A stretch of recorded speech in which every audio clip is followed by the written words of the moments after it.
Assalamualaikum warahmatullahi wabarakatuh. Alhamdulillahillazi hadana lihaza wa ma kunna linahtadiya laula an hadanallah. Asyhadu an la ilaha illallah wa asyhadu anna Muhammadan abduhu wa rasuluhu la nabiyya ba'da. Yang saya cintai dan yang saya banggakan, seluruh para mahasiswa yang berhadir pada kesempatan ini. Pertama, kita mengucapkan puji dan syukur kehadirat Allah Subhanahu wa taala. Pada pagi hari ini kita datang ke sini alhamdulillah dalam keadaan sehat walafiat. Ya, tidak ada halangan yang sangat berarti pada kesempatan ini. Kita masih diberikan kekuatan, kesehatan oleh Allah sehingga kita dapat mengikuti perkuliahan ini. Dan alhamdulillah tadi kita sudah berdiskusi secara baik, ya, secara aktif. Mudah-mudahan Allah akan memberikan hidayah, memberikan kemampuan kita untuk bisa memahaminya. Selanjutnya selawat dan salam tak lupa kita doakan kepadanya untuk Nabi kita Muhammad sallallahu alaihi wasallam. Nabi kita adalah inisiator pembawa ajaran Allah Al-Qur'anul Karim yang sampai hari ini kita yakini, kita anut dan kita amalkan sebagai jalan lurus untuk mengikuti menuntut ilmu sebagai perintah, dan dia sebagai pembentang jalan yang diridhoi dan yang dicintai oleh Allah Subhanahu wa taala. Seluruh mahasiswa yang saya cintai dan yang saya banggakan, alhamdulillah ya, tadi kita sudah mendiskusikan makalah yang kedua dengan tema tujuan, manfaat dan dalil-dalil Al-Quran dan Al-Hadis yang dapat kita jadikan sebagai rujukan ilmu akhlak. Jadi kita memahami secara lebih rinci dan detail. Tadi banyak pertanyaan yang sudah diutarakan dalam diskusi. Ya, mungkin pada kesempatan ini saya akan mencoba untuk memberikan pengembangan materi, ya, yang sudah didiskusikan tadi sekitar tujuan, manfaat dan dalil-dalil ilmu akhlak. Sebagaimana kita ketahui bahwa ya akhlak itu ada identitasnya, ya, ada identitasnya dan bisa juga disebut dengan ciri-ciri, ya, yang disebut dengan akhlak. Nah, itu. Pertama, akhlak itu mempunyai suatu sifat, ya, yang tertanam kuat di dalam jiwa atau yang tertanam di dalam lubuk hati setiap individu kita, sehingga menjadi kepribadiannya, dan itu akan membuat berbeda dengan orang lain. Itu disandarkan kepada akhlak. Ciri yang kedua adalah akhlak mengandung perbuatan yang dilakukan secara terus-menerus. Jadi dalam keadaan bagaimanapun juga dia tetap menampilkan akhlak yang seperti itu. Dengan kata lain, akhlak merupakan adat kebiasaan yang selalu dilakukan oleh setiap individu. Jadi memang dia sudah terbiasa dengan akhlak yang ditampilkannya itu. Jadi bukan dilakukan dengan sengaja ataupun secara terpaksa. Kemudian yang ketiga bisa kita sebut ciri-ciri akhlak itu adalah akhlak mengandung perbuatan yang dilakukan karena kesadaran sendiri. Dalam arti bukan disuruh orang lain, bukan karena dipaksa, tidak, tetapi memang itu muncul dari hati kita masing-masing. Ya, ada niat, ada kesadaran, dan kita yakin itu sebagai sifat kita dan itu akan lahir pada perbuatan kita. Jadi bukan karena dipaksa, ya, atau mendapatkan tekanan atau intimidasi dari orang lain. Jadi memang betul-betul karena dari kita sendiri, karena bawaan dari attitude kita sendiri. Kemudian yang keempat misalnya disebut dengan akhlak itu adalah karena dia merupakan manifestasi dari perbuatan yang tulus dan ikhlas. Ya, jadi tidak dibuat-buat, tidak berpura-pura, tetapi memang dia muncul murni ya dari diri kita. Dia lahir ya dengan inisiasi dari dalam diri kita sendiri, dengan ikhlas, tanpa ada paksaan dari yang lain. Ini yang disebut dengan akhlak. Jadi supaya kita paham ya seluruh mahasiswa kita yang berhadir pada kesempatan ini.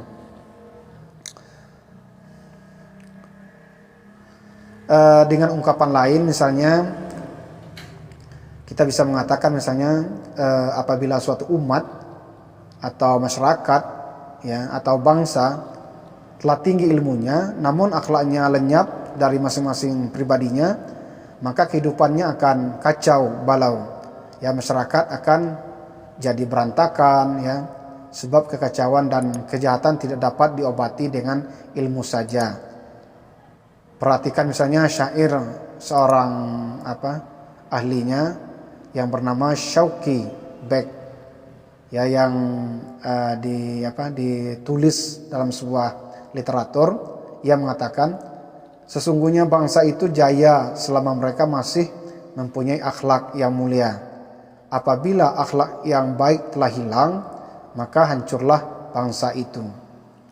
Jadi ilmu akhlak ini diperlukan dalam rangka memberantas penyakit ya. Jadi untuk menghilangkan, memberantas atau menghanguskan atau membuang segala macam kejahatan, kekejian, kemungkaran, kezaliman, kemaksiatan, pemerasan dan gejala-gejala keburukan lainnya yang ada pada diri manusia itu. Jadi itu yang harus dihilangkan. Jadi dengan mengerti, memahami tentang ilmu akhlak, maka kita akan lebih bisa mengenal bagaimana kita membuang sifat-sifat yang tercela itu, yang disebut dengan akhlak yang tercela itu. Salah satu dari tujuan dan faedah mempelajari akhlak ya dan ilmu akhlak itu adalah dengan ilmu akhlak diharapkan manusia menyadari bagaimana wajib mereka hidup, bukan bagaimana mereka hidup.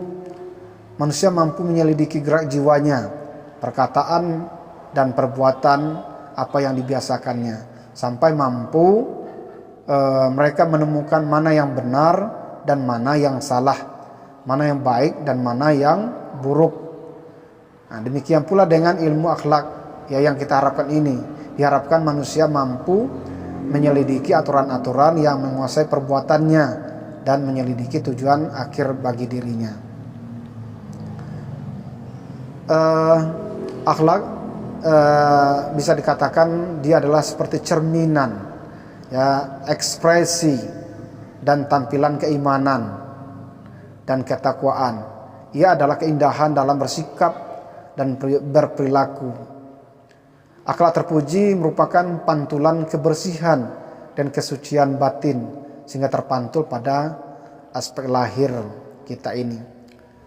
Ilmu akhlak bertujuan untuk meneliti, mengeksplorasi dan mengevaluasi kebiasaan atau seringkali disebut dengan attitude ya, tentang baik dan buruknya dalam sikap dan perbuatan kita dalam kehidupan keseharian. Orang yang memiliki akhlak yang terpuji, ia akan sadar dan merasakan dalam dirinya akan keutamaan akhlak terpuji dan menjauhkan diri dari akhlak yang tercela. Hal ini dilakukan dengan kesadaran diri, bukan karena terpaksa. Misalnya Ahmad Amin ya, seorang pakar keilmuan pendidikan mengatakan tujuan mempelajari ilmu akhlak dan permasalahannya menyebabkan kita dapat menetapkan sebagian perbuatan yang baik dan yang buruk, bersikap adil termasuk baik, sedangkan berbuat zalim termasuk perbuatan buruk, membayar utang kepada pemiliknya termasuk perbuatan baik, sedangkan mengingkari utang termasuk perbuatan buruk. Jadi ini merupakan gambaran yang diceritakan oleh Ahmad Amin. Dia menggambarkan tentang mana perbuatan yang baik yang disebut dengan akhlak baik dan mana perbuatan yang tercela yang disebut dengan akhlak buruk. Ilmu akhlak juga bertujuan mendorong kita untuk bisa mengenal perbuatan baik dan buruk, dan dengan itu kita akan melakukan akhlak terpuji dan menjauhkan dari akhlak yang tercela. Jadi akan melahirkan stimulisasi, motivasi, semangat untuk bisa mengisi hidup ini dengan akhlak yang terpuji. Dan memang kita bagaimana untuk melatih, membiasakan diri kita untuk membuang untuk meninggalkan semua akhlak yang disebut dengan akhlak tercela. Ini beberapa tujuan yang dapat kita rangkum dalam penjelasan akhlak ini. Kemudian bahasan yang kedua, manfaat mempelajari ilmu akhlak.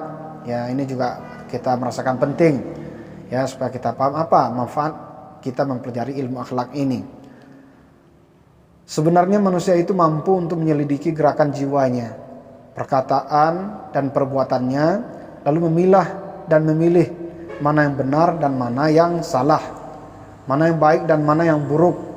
Maka dengan mempelajari ilmu akhlak, manusia akan mampu mengekspresikan sikap, perkataan dan perbuatan yang arif dan bijak. Jadi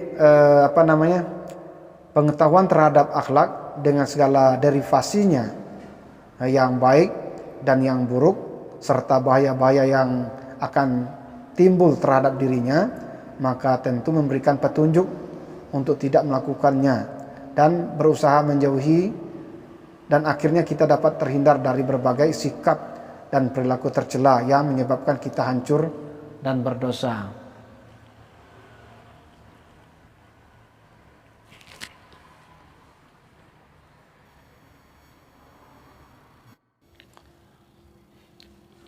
Kemudian akhlak juga merupakan mutiara hidup yang membedakan makhluk manusia dengan makhluk yang lain. Setiap orang tidak lagi peduli sosial baik dan buruk, soal haram dan halal, karena yang berperan dan berfungsi pada diri manusia itu masing-masing adalah elemen syahwat nafsunya yang telah dapat mengalahkan elemen akal, pikiran dan hati nuraninya. Jadi itu adalah memang pantulan dari akhlaknya tadi. Jadi kalau memang akhlaknya sudah diindahkan dengan segala macam akal yang sehat, hati nurani yang bersih, maka dia akan memunculkan akhlak yang terpuji. Jadi yang lebih mendorong dia melakukan perbuatan itu adalah dengan dipimpinnya akal, pikiran dan hati nurani yang bersih itu. Oleh karena itu kita baca di dalam beberapa literatur, ini ada ungkapan dari Imam Al-Ghazali dalam kitabnya Mukasyafatul Qulub, menyebutkan bahwa Allah menciptakan manusia, anak Adam, lengkap dengan elemen akal dan syahwat atau hawa nafsunya. Maka barang siapa yang nafsunya mengalahkan akalnya, hewan melata lebih baik daripada manusia itu. Sebaliknya, bila manusia dengan akalnya dapat mengalahkan nafsunya, maka dia derajatnya di atas malaikat. Ini nasihat yang diungkapkan oleh Imam Al-Ghazali dalam kitabnya. Ini patut menjadi renungan bagi kita bahwa memang betapa mulianya kedudukan dari orang yang berakhlak mulia itu. Kemudian juga misalnya menurut Mustafa Zohri, untuk membersihkan kolbu dari kotoran-kotoran hawa nafsu dan amarah sehingga hati menjadi bening, suci, bersih seperti cermin yang dapat menerima nur dari Tuhan. Jika tujuan ilmu akhlak tersebut tercapai, maka manusia akan memiliki kebersihan batin yang pada gilirannya melahirkan perbuatan terpuji. Dengan perbuatan terpuji ini akan lahirlah keadaan individu yang soleh, masyarakat yang damai, sejahtera dan tentram, serta harmoni lahir dan batin. Orang yang berakhlak mulia akan mendapatkan kebahagiaan di dunia dan di akhirat kelak. Ya, kebahagiaan itu sungguh luar biasa. Dia memperoleh kedamaian.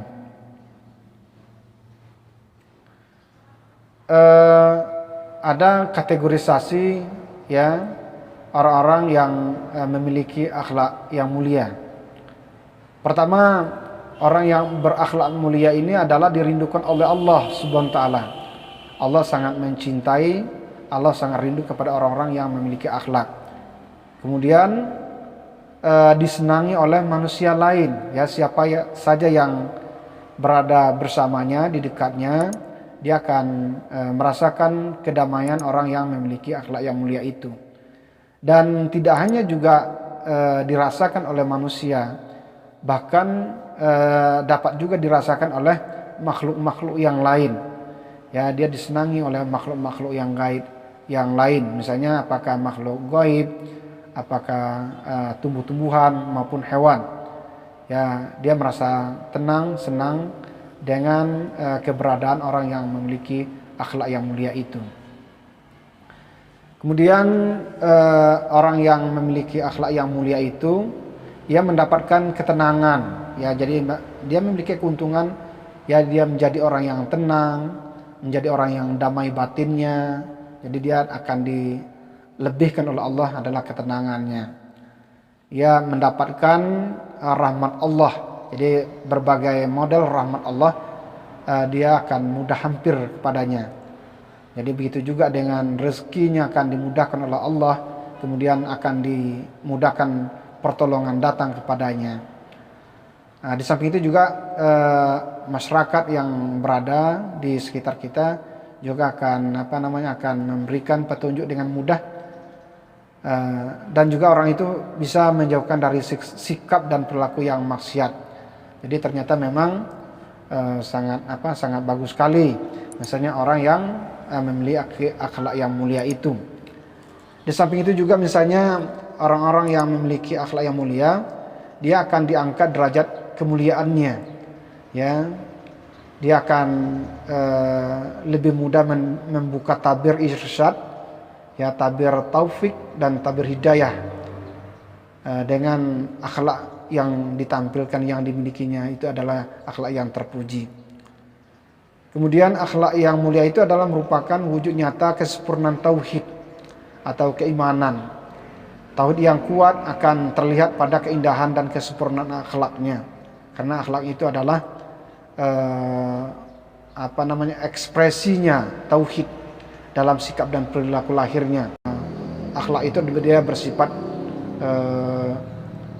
konkret, nyata.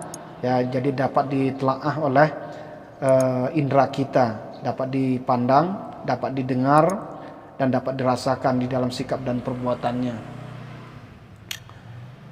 Dengan kata lain, kesempurnaan akhlak merupakan manifestasi keagungan tauhid yang dimilikinya. Nah, oleh karena itu, tidaklah dipandang bertauhid orang itu kalau jika akhlaknya buruk. Nah, jadi tidak bagus ya akhlak yang buruk itu, karena semua itu menunjukkan apa yang ada pada batinnya. Jadi kalau batinnya bagus, tauhid dan imannya bagus, maka dia akan terefleksi pada sikap dan tindakan nyata yang bagus pula. Bagaimana misalnya contoh orang-orang yang berakhlak mulia? Misalnya orang itu pemaaf, yang ketika dia didatangi orang yang meminta maaf kepadanya, dia mau melakukan itu, dia mau memaafkannya. Nah, ini juga merupakan perilaku berakhlak mulia. Kemudian sabar misalnya, apapun bentuk yang terjadi pada diri dia, apakah dia diberikan rahmat, dia sabar, tidak arogan, tidak merasa ujud pada dirinya, tapi dia tetap sabar. Dan begitu juga sebaliknya, misalnya ketika dia ditimpakan musibah, dia tidak lekas putus asa, Kemudian dia tidak dia tidak pula emosi misalnya. Begitu dia tersakiti lalu dia marah, itu tidak seperti itu. Dia senantiasa menampilkan kesabaran. Ini juga sifat dari orang yang berakhlak mulia. Kemudian orang yang berakhlak mulia juga memiliki sifat jujur, ya, yang seringkali disebut dengan siddiq. Ya, dia menyampaikan, dia mengatakan, dia melakukan apa saja yang dia rasakan, ya, dari hatinya dia sampaikan keluar. Jadi tidak berbeda antara yang di luar dengan yang di dalam. Jadi dia mengatakan sesuatu itu adalah sesuai dengan apa adanya, ya, sesuai dengan kenyataannya. Kemudian senantiasa membersihkan hatinya, ya. Jadi ada rasa yang mungkin yang kotor, yang tidak baik, yang tercela, maka dia senantiasa menghapusnya, dia senantiasa membuangnya. Maka ketika itu sudah terbuang, maka yang tinggal itu adalah yang bersih, ya, yang bersih, yang suci. Dan itulah memang fitrah manusia. Kemudian orang yang berakhlak mulia ini juga contohnya adalah dia amanah. Amanah ini maksudnya adalah ketika dia diberikan kepercayaan, dia betul-betul menerima, meyakini dan melaksanakan amanah yang dipundakkan kepadanya. Jadi dia tidak menyia-nyiakan, dia tidak menyalahgunakan, ya, amanah itu. Jadi sesuai dengan tugas dan fungsinya amanah yang diberikan kepadanya. Dia jujur dengan amanah yang diterimanya. Kemudian orang yang berakhlak mulia juga misalnya orangnya zuhud. Zuhud ini adalah dia memang tidak terlalu berambisi, tidak terlalu berhawa nafsu terhadap keduniaan, tetapi dia mampu bisa mengambil hikmah apa yang ada di balik semua keduniaan ini. Dia cukup dengan sederhana, tetapi dengan kesederhanaan itu pula lah yang dia rasakan, dia merasa sejuk, dia merasa bahagia dengan itu. Nah, itu disebut dengan zuhud, adalah bentuk orang yang berakhlak mulia. Kemudian orang yang berakhlak mulia ini juga senantiasa dia menerima yang halal. Jadi yang haram itu memang dia tidak melakukan, bahkan dia menjauhinya itu. Jadi yang dia terima itu adalah yang halal, yang memang betul-betul sudah diyakini sesuatu yang diterimanya itu halal, baru dia menerimanya. Nah, itu disebut dengan menerima yang halal bagi orang-orang yang berakhlak mulia.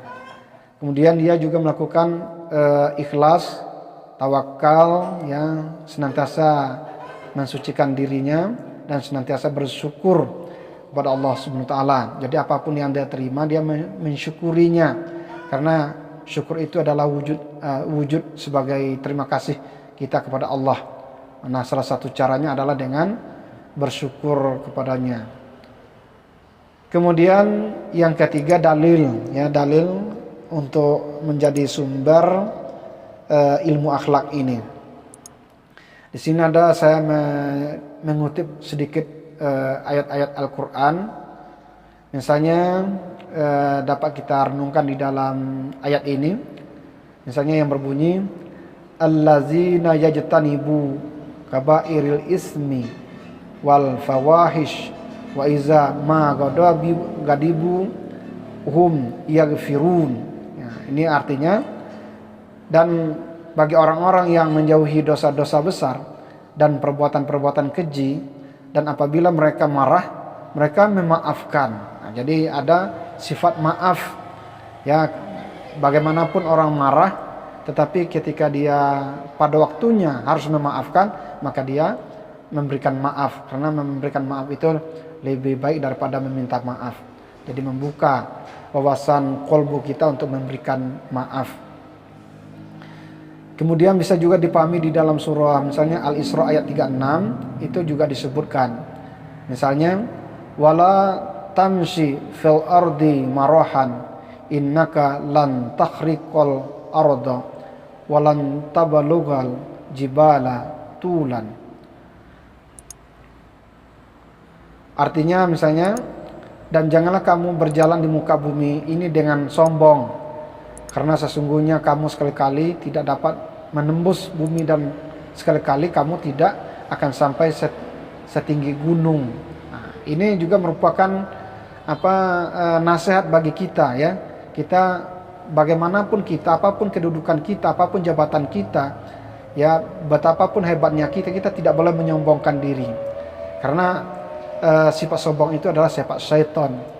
Jadi sifat yang seperti ini harus kita lenyapkan, harus kita hilangkan, agar tidak ada yang numpang pada sifat sombong itu. Jadi kita hilangkan sifat-sifat yang jahil yang seperti itu, sifat sombong. Jadi jangan kita kira kita hebat, kita cantik, kita gagah, lalu kita menyombongkan diri, itu yang tidak boleh. Ya, jadi kita harus membuang semua yang seperti itu. Kemudian kita juga bisa merujuk misalnya di dalam hadis Nabi, bisa kita pahami misalnya, An Abi Hurairah qala Rasulullah sallallahu alaihi wasallam, innama bu'istu liutammima solihal akhlaq. Jadi ini sebuah hadis dari Abu Hurairah yang mengatakan bahwa Rasulullah sallallahu alaihi wasallam pernah bersabda, sesungguhnya aku diutus hanyalah untuk menyempurnakan akhlak yang baik. Ini merupakan ungkapan dari hadis. Jadi kehadiran Nabi Muhammad SAW ini salah satu adalah untuk bagaimana membina, bagaimana memperbaiki, bagaimana mengindahkan akhlak kita sebagai manusia, diindahkan dengan akhlak yang baik. Kemudian juga bisa dipahami, ya, diulang.